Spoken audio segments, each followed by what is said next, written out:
Porque nós estamos vendo aí, as pessoas agora, é claro, isso é muito da índole da população brasileira, está se esperando justamente que ele cumpra a determinação judicial, ele se entregue. O mais grave, ao que tudo indica, já foi superado, porque as armas já teriam sido entregues. A gente mostrou algumas armas sendo entregues. Isso, obviamente, anula a possibilidade, pelo menos o que a gente consegue entender pelas imagens, de uma nova reação dele contra os policiais federais, que, de novo, estavam apenas cumprindo um mandado da justiça.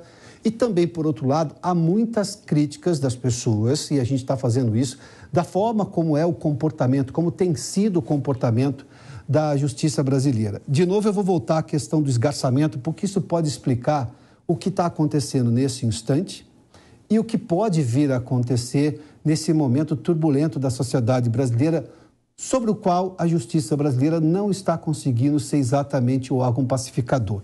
O cientista político Marcelo Suano está conosco também, se junta a nós. Professor, seja bem-vindo. Nós estamos num momento, nesse instante, as negociações parecem estão encaminhando justamente para que o ex-deputado Roberto Jefferson se entregue. Isso seria um desfecho, pelo que tudo que aconteceu até agora, isso seria o desfecho, obviamente, que a gente espera para evitar mais agressões a policiais. Eles estavam cumprindo um mandado de prisão, mas também há críticas de como a justiça brasileira tem agido. Seja bem-vindo, professor. Inicialmente, eu cumprimento a todos, cumprimento a ti, Piotr, Marcelo Monteiro, cumprimento ao Zé Maria Trindade, a toda a equipe da Jovem Pan e esse público fantástico que acompanha.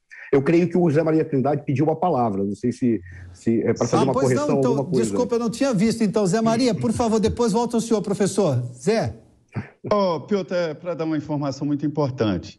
Eu recebi informações vindas exatamente lá, de dentro da casa, que o Roberto Jefferson foi convencido a se entregar. Entregou, inclusive, um fuzil, uma das armas que estavam com ele, entregou um fuzil para os policiais e aceitou se entregar. E o padre Kelma, que fez esse meio de campo, essa negociação, junto com o pastor Gamonal, que também é muito ligado a Roberto Jefferson. Então, o pastor Gamonal e o padre Kelmo fizeram essa mediação e convenceram o ex-deputado Roberto Jefferson a se entregar. Ele aceitou, já entregou as armas, inclusive o fuzil, e está aguardando a chegada do ministro da Justiça, né? Exatamente, Anderson Torres, exatamente para ser cumprido o mandado, né? De busca e apreensão e levar o Roberto Jefferson para a prisão. Portanto, a decisão já está tomada, a pastora tem razão de se entregar e houve esse atendimento. Desculpa interromper aí, mas era uma informação importante que eu queria dar, Pedro. Muito obrigado, Zé. Imagina, isso inclusive contribui para o debate. Professor Marcelo Suano. Bom, Piotr, eu vou ser muito direto, né? A política, ela vive de símbolos, tá? Além de ver de símbolos, a identificação do que esses símbolos podem representar depende dos sintomas. São duas questões que devem ser colocadas, acho que de imediato, para análise. Primeiro, o que leva uma personalidade política, independentemente do seu comportamento pregresso ou independentemente do modo como ele se refere, ou aquilo que ele faz, a fazer uma aposta como essa, que pode simbolizar algo que vai além da simples recusa de cumprir uma ordem judicial.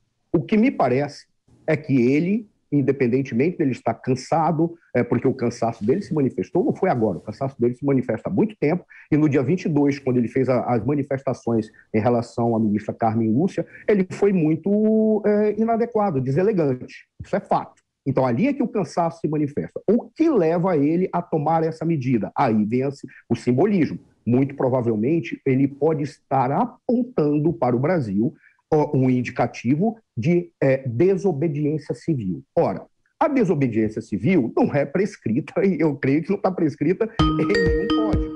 No entanto, a desobediência civil, ela significa... Acho que nós tivemos na verdade, o professor, acho que houve uma ligação que entrou justamente na nossa comunicação aí. O senhor pode retomar, o senhor estava falando justamente da questão da desobediência civil e aí fomos interrompidos. O senhor pode retomar, por favor? Perfeito, perfeito. Então, a desobediência civil. A desobediência civil não está prescrita em nenhum código. Mas o que ela significa? ela representa um ato da sociedade quando ela sabe que as instituições não têm mais qualquer referência com a realidade. Porque quando as pessoas falam em instituição, elas têm o hábito de imaginar que uma instituição é um prédio. Não, uma instituição é uma regra de conduta. No caso do TSE, Supremo Tribunal Federal, é uma regra de conduta que define a maneira como se vai tratar o equilíbrio e a leitura dos atos dos cidadãos, se estão seguindo ou não as leis, se estão seguindo ou não aqueles comportamentos que são considerados pela sociedade como adequados. Onde que está o problema da fragilização ou atos errados das instituições ou que as instituições não correspondem mais à realidade? Quando você observa ações que venham desses órgãos jurídicos que não têm imparcialidade. Eles se posicionam, a parcialidade deles acabou levando a que segmentos da sociedade estejam esperando um momento para estourar. Veio o Roberto Jefferson. Ora, o Roberto Jefferson, ele já foi o homem da curva. O que significa isso? Quando ocorreu a crise do mensalão, nós tínhamos uma estrada que estávamos seguindo. O Roberto Jefferson, quando ele jogou no ventilador tudo aquilo que estava acontecendo, ele disse, nós podemos seguir na mesma estrada, mas não na mesma direção e mesmo sentido. Algo tem que mudar. Não interessa se ele fez isso porque ele tinha uma visão de filósofo da política ou ele era um homem excepcional. Ele foi um homem da curva. 2018 se descobriu que a curva não bastava, era necessário uma nova estrada, que não foi permitida por causa de um conjunto de fatores. Pandemia, briga entre o legislativo, desencanto do governo com aquele legislativo que estava ali posto, negociações que não deram certo, teve que acatar uma resposta do legislativo para tentar controlar o governo, que é a emenda de relator. Quem acompanha como é feita a composição do orçamento, sabe que as emendas parlamentares, elas são algo que é colocado ali exatamente porque na estrutura geral do país já está configurado errado, não, necessitando, ao invés de pensar ou não o controle do legislativo sobre o orçamento, pensar um novo pacto federativo, um novo pacto tributário, porque assim estariam resolvidos esses problemas. Voltando, o que o Roberto Jefferson está indicando, neste momento, com este ato, é que ele está dizendo, talvez estejamos na hora de ir para uma desobediência civil. Se isso vai calhar ou não, nós só vamos poder ver daqui a uma semana, porque de repente pode passar batido, mas as pessoas já estão se articulando para dizer, ele está jogando a gota d'água. Olha, só para encerrar, olha que coisa curiosa. Como foi que começou a Primavera Árabe? O indivíduo que se sentiu indignado com a corrupção da polícia ou corrupção do sistema judiciário e, no ato de desespero, colocou fogo sobre o seu próprio corpo. O que as pessoas falaram? Ora, nós teremos que fazer isso? Não. Então vamos derrubar aqueles poderes corrompidos que estão nos massacrando. O professor fez menção justamente à questão quando as coisas ficam esgarçadas nas relações entre sociedade e poder.